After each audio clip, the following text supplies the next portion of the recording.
Ray. What do you want to do tonight? The same thing we do every night, Pinky. Try to take over the world. Making yourself a prosperity magnet. Though culture is the most important business of life, the habit of claiming as our own, as a vivid, present reality that which we desire with all our heart, is a magnetic power which attracts the things we long for. The more persistently we hold the prosperity thought, the more we strengthen and intensify it, the more we increase its power to attract prosperity. Thinking abundance, visualizing prosperity, will open up the mind and set the thought currents toward increasing supply. We are so made that about all we get in life is the reflex of what first flows out from us. Whatever thought you send out will draw to you in the material world a corresponding reality. Every human being is a magnet, the attractive power of which may be developed in any desired direction. Each one can so direct this power that he can draw to himself whatever he wills. Before your life can be really effective, you must make yourself a magnet for the things that will make it so. You must learn how to attract, how to draw to yourself all that will help you to succeed in your work, that will enable you to attain your ambitions. If poverty is holding you down, you can conquer it by making yourself a prosperity magnet. We are living in the midst of a stream of inexhaustible supply. It is one's own fault if he does not take from this stream whatever he needs. What we get in life, we get by the law of attraction. Like attracts like. Whatever you may have managed to get together in this world, you have attracted by your mentality. You may say that you have earned these things, that you have bought them with your salary, the fruit of your endeavor. True, but your thought preceded your endeavor. Your mental plan went before your achievement. The mere changing of your mental attitude will very soon begin to change conditions. Your decision to face toward prosperity hereafter, to cultivate it, to make yourself a prosperity magnet, will tend to draw to you the things that will satisfy your ambition. The text, "He that hath a bountiful eye shall be blessed," is the expression of a fundamental truth. The pictures you make in your mind's eye, the thoughts you harbor are day by day building your outward conditions. They are the real forces working ceaselessly in the unseen, and the more you think and visualize favorable conditions, the more you increase your power to realize them. You make yourself a magnet for the thing you desire. This is a psychological law. If you want to become a prosperity magnet, you must not only think prosperity, but you must also turn your back resolutely on poverty. Begin today. Don't wait for tomorrow or next day. If you don't look prosperous, assume a prosperous appearance. Dress as far as possible like a prosperous man or woman. Walk like one. Act like one. Think in terms of prosperity. A mental healer could not cure a cancer by holding in his mind a picture of the hideous disease, with all its horrible appearances and symptoms. He must eliminate all this from his mind. He must see his patient whole, healthy, clean, just as God intended him to be, free from all disease. He must picture to himself the ideal man and declare his divinity. The same thing is true in curing yourself of poverty. You cannot do this as long as you hold poverty-stricken conditions in your mind. If you want to be prosperous, you must hold the prosperous thought, the prosperous picture in your mind. You must refuse to see or recognize poverty. You must not acknowledge it in your manner. You must erase all marks of it, not only from your mental attitude, but as far as possible from your appearance. If you are not able to wear fine clothes at first, or to live in a fine house, you can radiate the hope and expectancy of the glorious inheritance which is your birthright, and everything about you will reflect this light. Prosperity begins in the mind. You must lay its foundations in your thoughts. Surround yourself with a prosperity atmosphere. In other words, you will build into your environment, into your life, whatever dwells in your mind. We hear of some people that they are always lucky. Everything seems to come their way. Things come their way because there are invisible thought forces radiating from their minds toward the goal they have set for themselves. Things fall in line and come our way just in proportion to the force and velocity of the thought forces we project. Thinking better things might be called the first aid to the poor. To picture yourself as prosperous, living in a comfortable home, wearing good clothes, surrounded with the refinements of life, in a position to do your best work and the service of mankind. This is to put yourself into the current that runs successward. It is a strange thing that most of us believe the Creator will help us in everything but our financial troubles. We seem to think that it is in some way almost sacrilegious to call upon Him for money to meet our needs. We may ask for comfort, for solace in our afflictions, for the assuaging of our griefs and the healing of our diseases, but to implore God to help us to pay the rent, to pay off the mortgage on the home or the farm, does not seem quite right. Yet we know perfectly well that every mouthful of food we eat, the material for the clothing we wear and for the houses we live in, every breath we breathe must come from this divine source of infinite supply. If the sun were to be blotted out, or to cease to send its magic rays to the earth, in a few days there would not be a single living thing on the globe. Not a human being, not an animal could exist without it. Not a tree, not a plant, not a flower, no fruits, no vegetables, no grass, nothing green. No vegetable life would be possible. Without the sun's energizing power, all life would cease on this planet. It would be as cold, barren, and lifeless as on the moon. The Creator is the builder and provider of the universe. Everything we have comes from Him, and without the supply which flows from His abundance, we could not live a single instant. And why should we not look to this great source for our money supply? The truth is, we were all intended to live the life abundant. The Creator never meant His children to grovel in poverty, to spend their lives in drudgery and uncertainty. They have a right to their inheritance of all that is good and beautiful, all that is needful for their welfare. We were not intended to live in the pinched, starved, stunted lives of paupers. It is our own fault if we do. The door to opulence is open to every human being born into this world, and no one but himself can close that door. No human being can shut out the lowliest child that is born from his divine inheritance. The only real poverty is in the mind, and no one can control one's mind but himself. Never for a moment harbor the thought that anything can come to you but prosperity, for this is your birthright, and because it is, you should demand it. Instead of admitting poverty, say to yourself, I am in the midst of abundance. I lack nothing that I need because my Father is the infinite source. Turn your back on poverty. Make up your mind that you will never again have anything to do with it, that you will not encourage it by dwelling on and visualizing poverty suggestions. Face toward prosperity. Think of and plan for prosperous conditions. Struggle toward prosperity with all your might, and you will draw it to you. Suppose you are poor and live in a humble home. Just have a talk with your wife and children, and make up your minds that you will all focus on your objective, improved conditions, that you will face the other way, toward prosperity instead of poverty. Say to yourself, it is a shame for God's children to exhibit such a pauperized appearance. It is a reflection on my Father, Mother God, to go about among my fellows looking as though everything had gone wrong with me, as though I were disappointed with life. This is ungrateful. I can at least show gratitude for health, for the privilege of living in God's pure air and sunlight, by holding up my head and walking erectly, joyously, as His child should. I am really insulting the Creator, to whom I pray, by reflecting such despair and degrading poverty in my mental attitude, thus erasing the divine image from my face. No matter how little I have, I can at least appear respectable. I can show that I respect myself by doing away, as far as possible, with the depressing appearance and influence of poverty. Tidy up your home, and make it as neat and cheerful as possible. Do the same with your dress and general appearance. Keep yourself better groomed. Look up, brace up, brush up, struggle up.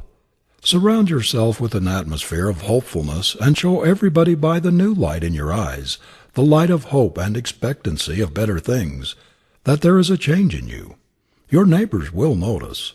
They will see a change in your home, in your wife, in your children.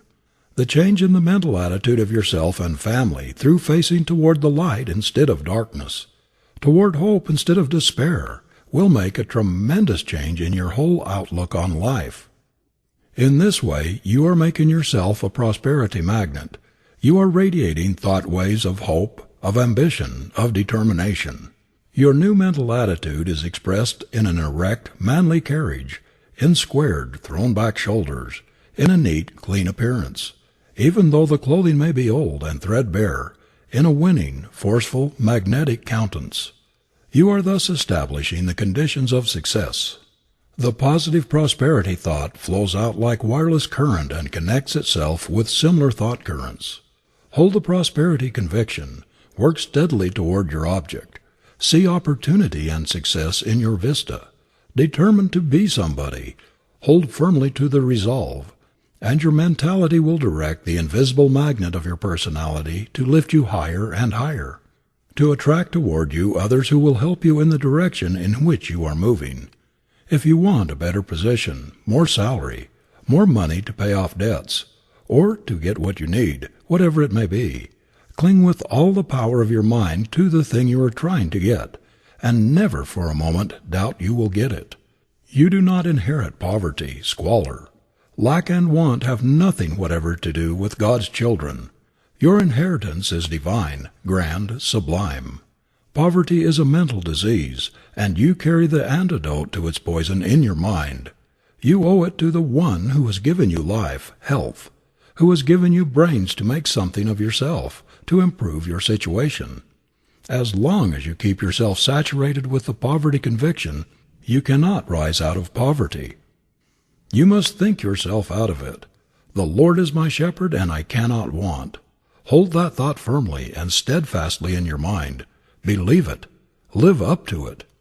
Abundance will never flow through pinched, doubting poverty thoughts, any more than clear crystal water can flow freely through foul, grease-clogged pipes. A right viewpoint must be your mental plumber to keep the connection open and free.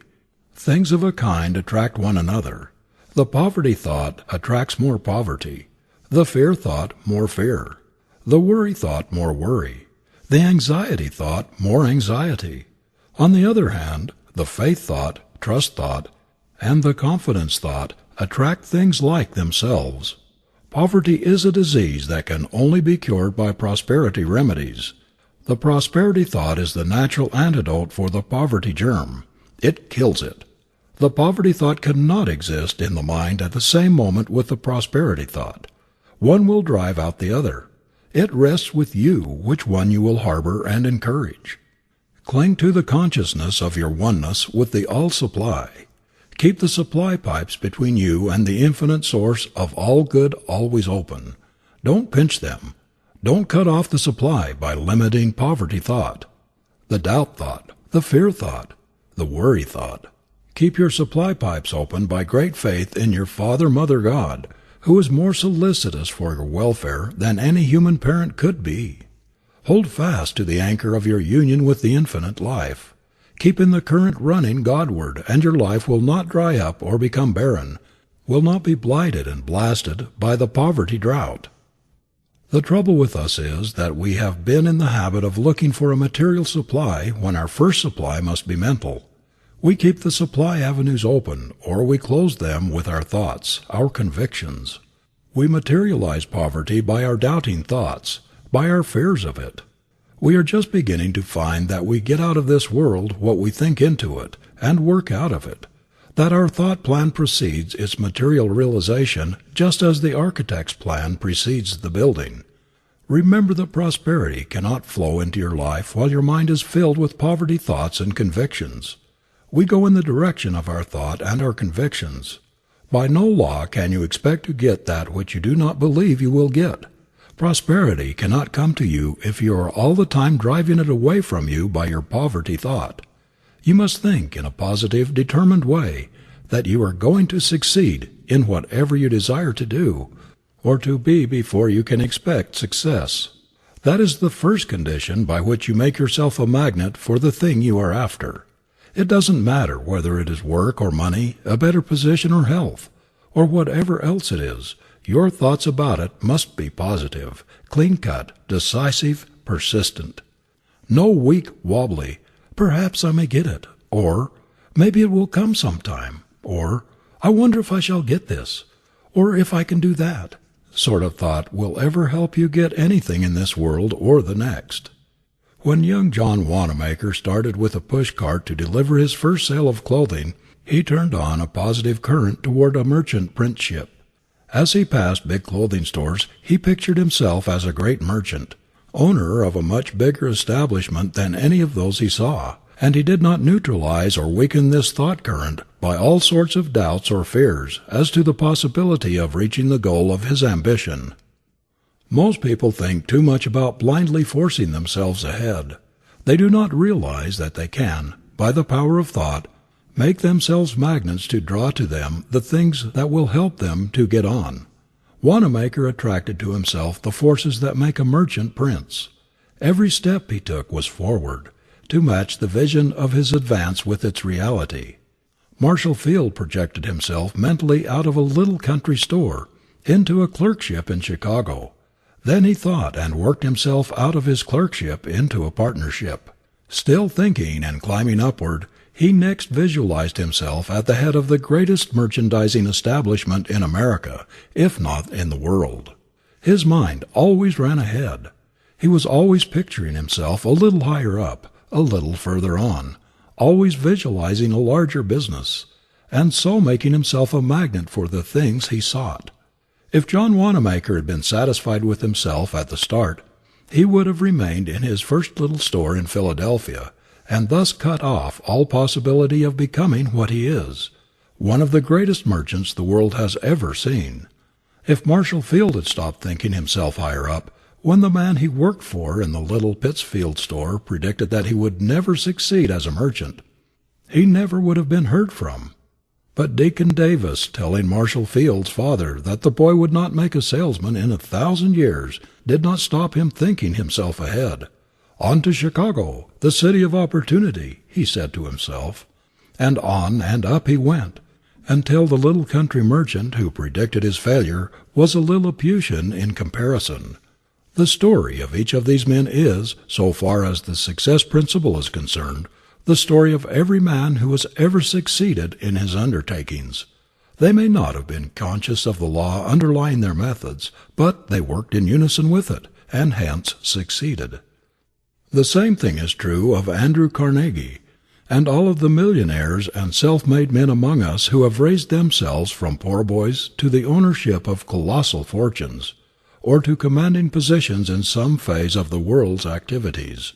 Anyone who makes the accumulation of a fortune his chief goal, and who has grit, determination, willpower, and sufficient faith in himself to stick to his purpose, will get there.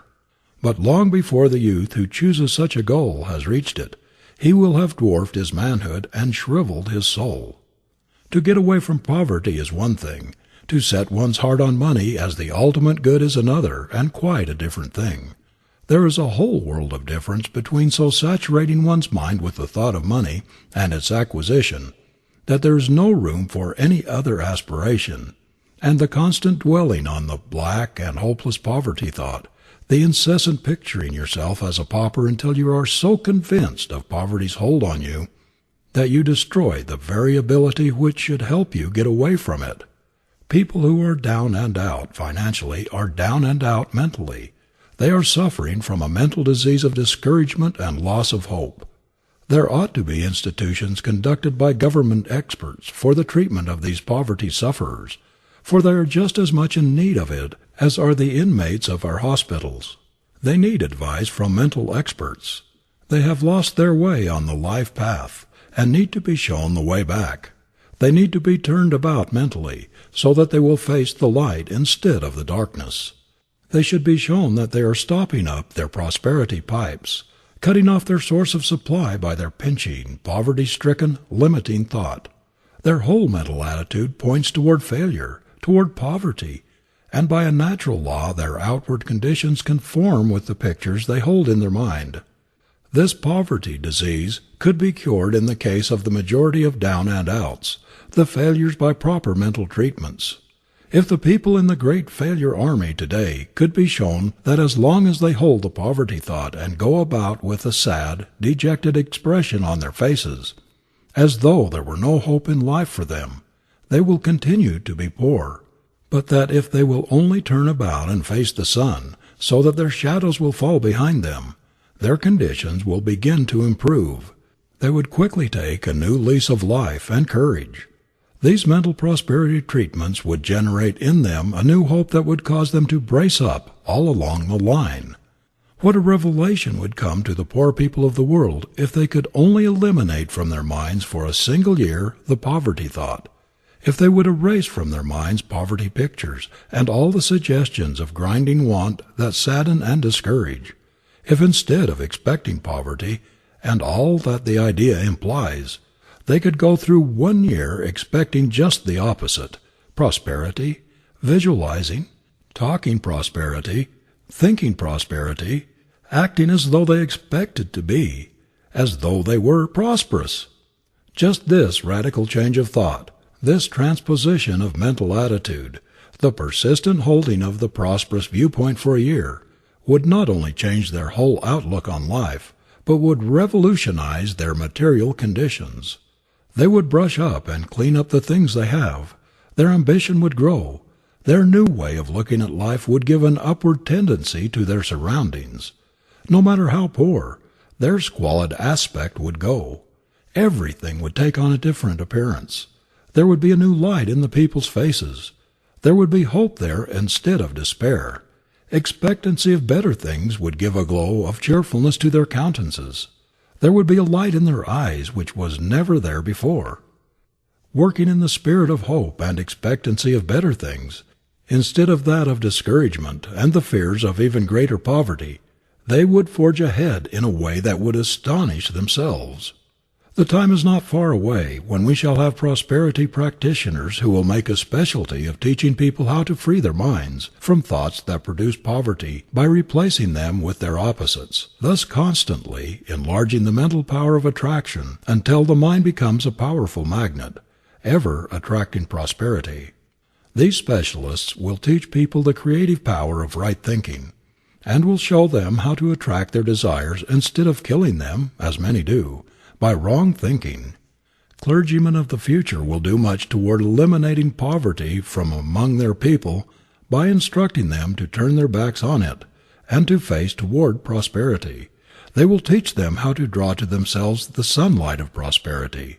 The cure of physical disease is effected by arousing the curative, restorative forces within the individual. These are brought into operation largely through faith in the physician, in the remedy, in the healer. The healthful mental attitude thus created overcomes the disease. The cure of poverty is usually a mental disease, is effected in a similar way. The sufferer must first of all have faith in the great physician of the universe.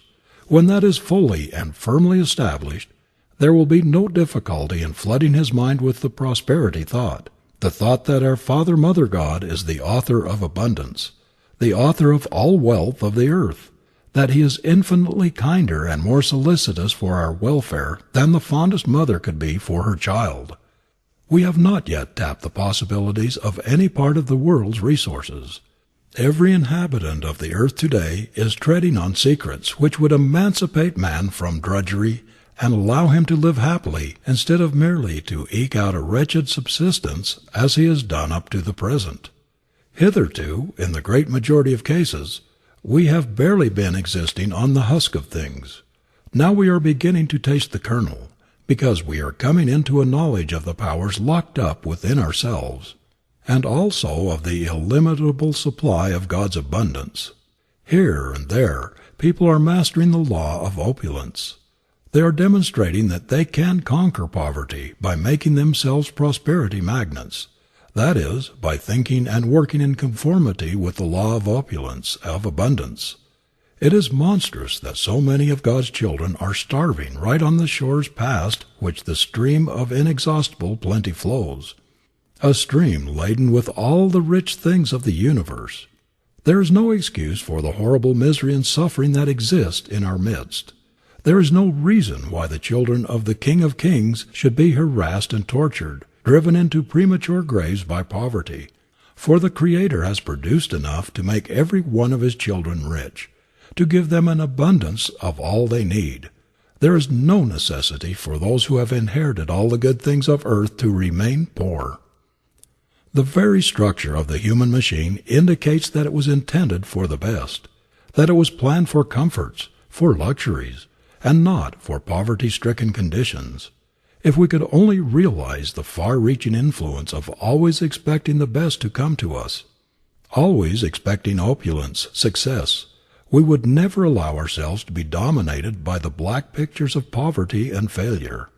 If everyone who was suffering from the limitations and humiliations imposed by a grinding poverty would proceed to establish the prosperity habit along the lines suggested, they would, by continually holding the prosperous thought, convince the subconscious self that we were made to be successful, that prosperity belongs to us. We should soon sight the millennium.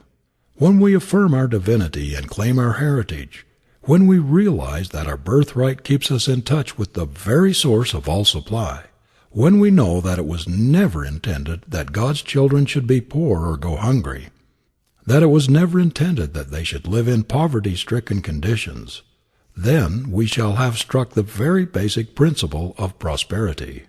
Hold the victorious attitude toward life and you will overcome all unfavorable conditions.